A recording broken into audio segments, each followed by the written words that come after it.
नमस्कार। Knowledge hub classes 9289 में आप सभी दोस्तों का स्वागत है। कैसे हैं दोस्तों? उम्मीद करते हैं कि आप लोग अच्छे होंगे। हमने आप लोगों से वादा किया था कि चैप्टर वाइज पढ़ाई कराएंगे और चैप्टर वाइज पढ़ाई हम लोगों ने शुरू कर दिया है। खास करके आज जो है हम लोग चैप्टर नंबर 5 इतिहास का पढ़ेंगे, जो कि एनसीईआरटी से रिलेटेड है। और एनसीईआरटी मैं इसीलिए बोलता हूं दोस्तों कि एनसीईआरटी से ही क्वेश्चन पूछा जाता है, इसीलिए एनसीईआरटी को ही आप लोग फॉलो करें। अब हम लोग आते हैं चैप्टर नंबर 5 में, जो कि भाग 2 में है, यात्रियों के नज़रिए। यात्रियों के बारे में जब हम बात करते हैं तो 3, 4, 5 जो है कुछ जो इम्पोर्टेंट यात्री हैं उसको आप लोगों को याद कर लेना है। जैसे कि इस चैप्टर में दिया गया है यात्रियों के विवरण के बारे में, उस समय के समाज, संस्कृति, धर्म, व्यापार, प्रशासन के लोगों के जीवन के बारे में जानकारी मिलती है। ये आप लोगों को नोट कर लेना है। और इजी वे में, जैसे कि यात्री लोग जब आते थे हमारे भारत में आके हमारे समाज को, हमारे संस्कृति को, हमारे धर्म को और व्यापार को और प्रशासन को उस समय वो लिखते थे। उसी में एक है यात्री है जो कि बहुत ही इंपॉर्टेंट है, आए दिन एग्जाम में पूछा जाता है, अल बिरूनी। अल बिरूनी एक फारसी विद्वान था जो कि 11वीं सदी में भारत आया था। उसने भारत के समाज, धर्म, विज्ञान का गहराई से अध्ययन किया। ये आप लोगों को नोट कर लेना है, इसके बारे में अक्सर ये पूछा जाता है। उसके बाद इनके प्रसिद्ध किताब को पूछा जाता है। इनके प्रसिद्ध किताब है किताबुल हिंद। ये आप लोगों को नोट कर लेना है।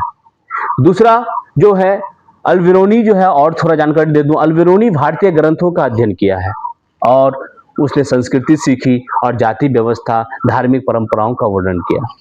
यानी कि उन्होंने जो सबसे पहले जो यहाँ के जो जाति व्यवस्था और समाज और क्या कहता है धर्म के बारे में जानकारी प्राप्त करने के लिए उन्होंने सबसे पहले क्या सीखा? संस्कृत सीखा। संस्कृत सीखने के बाद संस्कृत सीखी। संस्कृत सीखने के बाद उन्होंने ये सारी व्यवस्थाओं के बारे में उन्होंने जानकारी और अध्ययन हासिल किया और खास करके उन्होंने किताब में लिखा और उस किताब का नाम है किताबुल हिंद।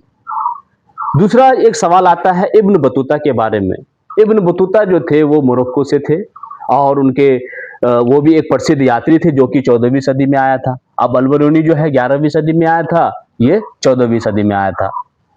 यहाँ के जीवन, प्रशासन और समाज का वर्णन उन्होंने भी किया। और वो किसके शासनकाल में आए थे?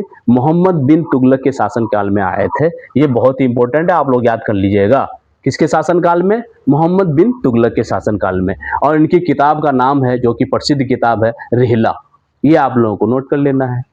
दूसरा क्वेश्चन जो आता है, अक्सर आता है, अधिकतर एग्जाम में आता है, फ्रांसवा बर्नियर के बारे में। फ्रांसवा बर्नियर कौन था? फ्रांसवा बर्नियर जो था एक फ्रांसीसी यात्री था जो कि 17वीं सदी में भारत आया और मुगल शासन तथा समाज का वर्णन किया, भारतीय समाज को असमान बताया और भूमि व्यवस्था की आलोचना की। यूरोप और भारत की तुलना भी की उन्होंने। और वो किसके शासनकाल में आया था? वो आया था मुगल के शासनकाल में, खास करके शाहजहां और औरंगजेब के शासनकाल में वो आया था।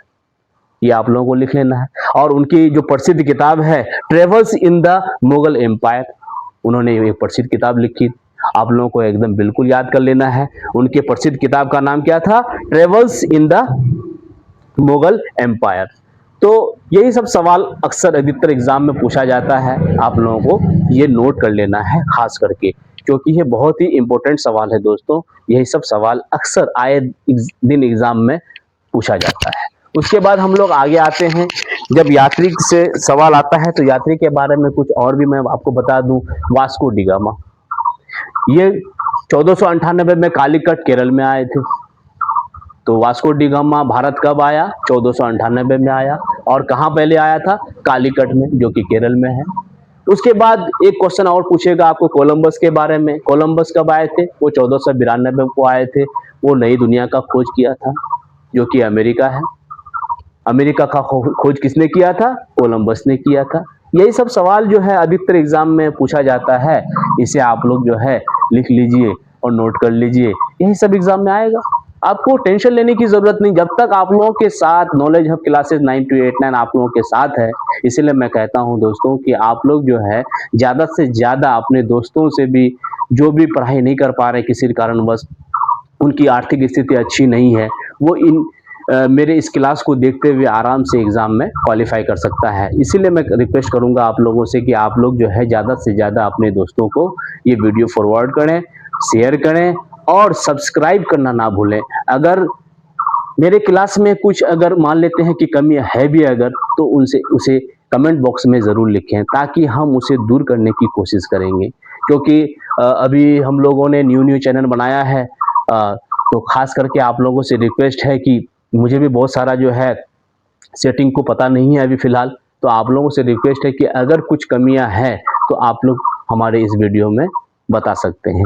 तो ये सब याद रख लीजिएगा दोस्तों, और हमारा जो वीडियो बनाने का तरीका जो है और लिखने का जो तरीका है और समझाने का तरीका आप लोगों को कैसा लगता है, इनके बारे में भी लिखें। अगर कुछ कमी है तो ज़रूर बताइए।